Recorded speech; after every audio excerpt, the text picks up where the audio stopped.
আমাৰ খাৰঘুলিৰ প্ৰপাৰ্টিটো আমি আগবঢ়াই দিবলৈ লৈছোঁ ট্ৰাষ্টৰ নামত। জুবিনৰ সপোনৰ ঠাইখন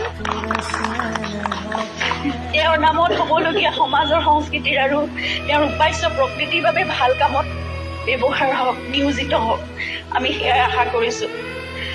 আমি এতিয়া এই থকা ফ্লেটটোতে আমি থাকি যাম আগলৈ, কিন্তু খাৰঘুলিৰ সেই প্ৰপাৰ্টিটো য'ত জুবিনৰ বহুত আশা তাত জড়িত হৈ আছিল, সেইখিনি জুবিনৰ নামত হোৱা সামাজিক সাংস্কৃতিক ভাল কামবোৰৰ, মানুহৰ বাবে কৰা কামবোৰৰ বাবে, কাৰণ জুবিন এজন মানুহৰে মানুহ আছিল, সেই কামবোৰতে নিয়োজিত হওক।